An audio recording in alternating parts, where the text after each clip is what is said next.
mereka ajeng maringi sekedhik informasi tentang bencana tanah longsor. Nah, di daerah mereka kan paling resiko terkena bencana itu tanah longsor. Sing diharapke mboten enten bencana ning kita selalu waspada. Kalau jeneng maringi informasi mengenai tanah longsor niku ben sami-sami waspada ngoten. Kula mangke le ajeng maringi informasi ngagem bahasa Indonesia ngoten nggih. Pinten-pinten waktune nggih 10 menitan.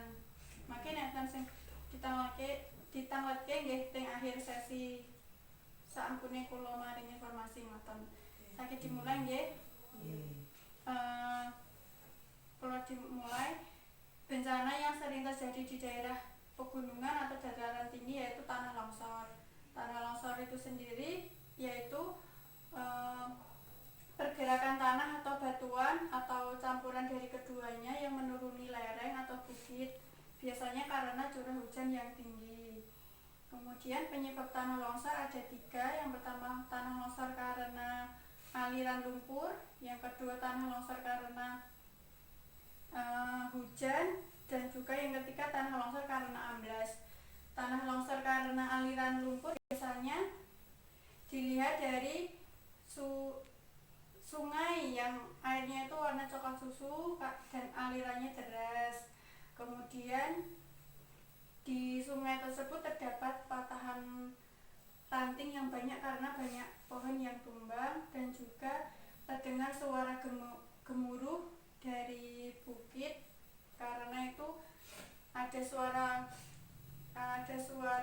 batu yang mau jatuh. Kemudian tanah longsor karena hujan biasanya ada serpihan tanah atau batu yang berjatuhan, kemudian terdapat retak-keretakan pada daerah lereng atau bukit. Yang ketiga, tanah longsor karena amblas biasanya dapat dilihat tanda-tandanya yaitu banyak rumah yang retak-keretak tidak beraturan, kemudian terdapat air atau sumur itu berwarna keruh, dan pohon-pohon pada mati.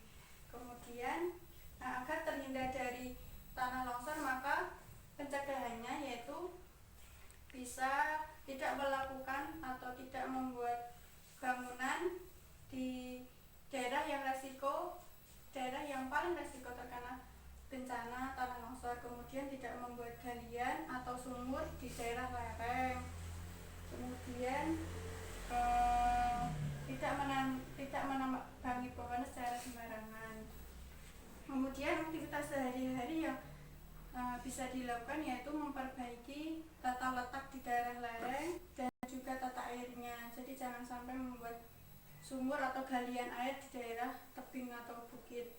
Kemudian menanami daerah lereng atau bukit itu menggunakan atau ditanami pohon yang berakar tunggang agar bisa menyerap air, nanti bisa mengurangi resiko dari tanah longsor. Kemudian menutupi retakan-retakan pada daerah tebing biasanya menggunakan material yang kedap air seperti lumpur. Kemudian pada saat musim hujan seperti ini tetap waspada apabila terdengar suara gemuruh atau ada bebatuan yang jatuh dari tebing. Tetapi kan selama ini belum terjadi longsor yang sampai merusak rumah warga, belum terjadi. Maka dari itu kita tetap waspada dan selalu berdoa semoga tidak terjadi tanah longsor seperti itu. Mungkin itu yang bisa saya sampaikan. Mungkin ada pertanyaan, Pak, Dek, Mak. Hal apa yang dapat dilakukan setelah terjadi tanah longsor? Oke, saya akan jawab. Hal yang bisa kita lakukan bila terjadi atau setelah terjadi tanah longsor, yang dilakukan yang pertama yaitu melakukan evakuasi korban yang tertimbun. Pada saat evakuasi itu kita harus hati-hati karena kan pada saat menggali tanah tidak tahu nanti akan terjadi mungkin tanah longsor susulan. Jadi kita tetap hati-hati pada saat evakuasi korban. Kemudian yang kedua, lakukan evakuasi penduduk di sekitar tanah longsor untuk pindah ke tempat yang lebih aman.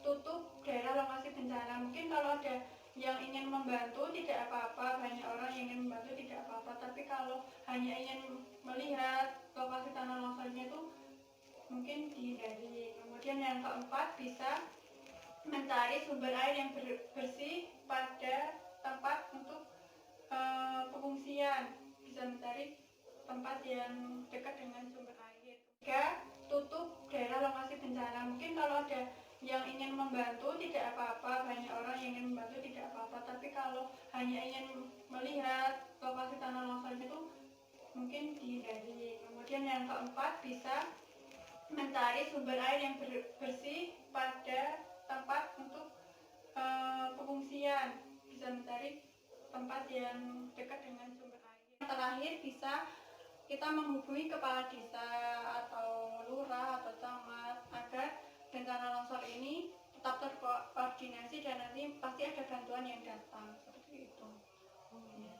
Pun mudeng. Alhamdulillah nek pun mudeng niki kula sampun cekak maring informasi ini, mugi-mugi saged bermanfaat. Terus sami-sami kita tetep waspada walaupun bencana niku mung resiko, nek temene kita tetap waspada ngoten niku. Nggih, saderenge kula tutup niki kan kata-katae penyakit corona. Nah, salah satu pencegahan niku mbeta cuci tangan.